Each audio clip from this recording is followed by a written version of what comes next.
Where, man? I was in Ohio a couple weeks ago, and I don't know, some of y'all may know this. In Ohio, they're talking about arming teachers.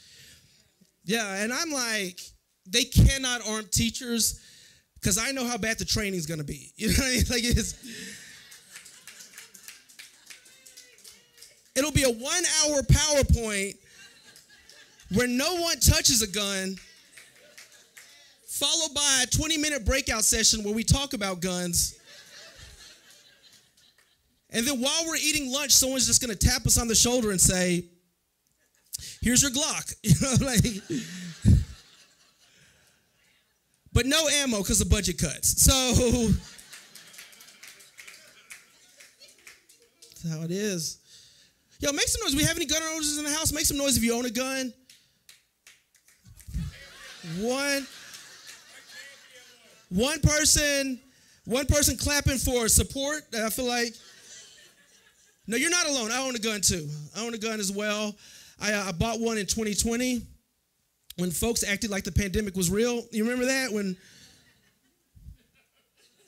it still is real. I'm just saying no one's acting like it. You are. Shakespeare dude is. He's got his mask on. So you don't even think it's real. That's another one of your conspiracies, ain't it? Like that's.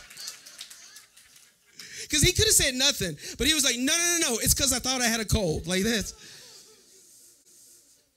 No, man, I bought a gun. I went to a gun store, and I met this dude there, and he was super helpful. Like, he was telling me about, like the gun laws in different states. He was like, you can have this in Tennessee, but not in New Jersey. You know, he knew about the physics of bullets. He was super helpful. He helped me pick out my gun, helped me pick out my ammo.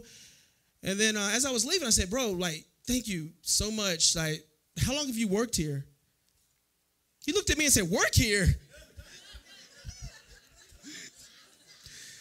Nah, man. I just really love guns. So I turned around to leave, and then I thought of one more thing I wanted to say to him. So I turned around, and he was gone. He was my fairy gun mother. That's who he was. Watching over me. Man, make some noise if you plan on traveling this year. Make some noise. That's what's up. Yeah, I've been did a little traveling earlier this summer. I went to a little place called Asheville, North Carolina. Yeah.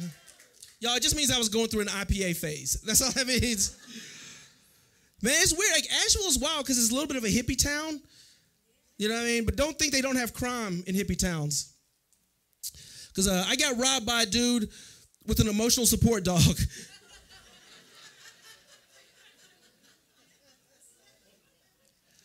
I'm like, bro, you can't be a thug and own a corgi. You gotta choose.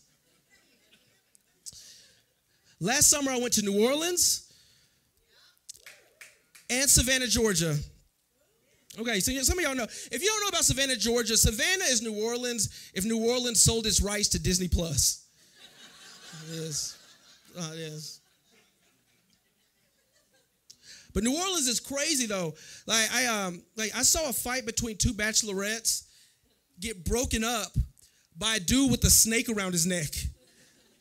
Like, it's crazy. And he was talking to them, and he took complete control of the conversation.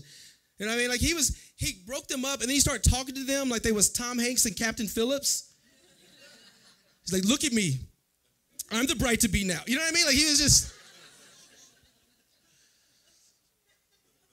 Do like traveling. I need to visit my sister. She stays out in L.A. And last time I was there visiting her, we went out for drinks, and we was at the bar, and she said the scariest thing anyone's ever said to me. She said, don't look now, but standing right behind you, getting a drink, is O.J. Simpson. I was like, yo, I'm not going to turn around. Come on. I said that with my mouth. But my body said, what's the dude who rushed for 2,000 yards in 1972 look like in person? And I turned around, and I bumped into O.J. Simpson. And he spilled some of his drink.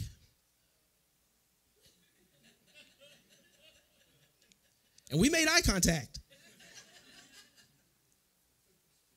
And I learned two things in that moment. One, he is still strong enough to kill someone. And two, he's nice enough not to. He's a very forgiving man.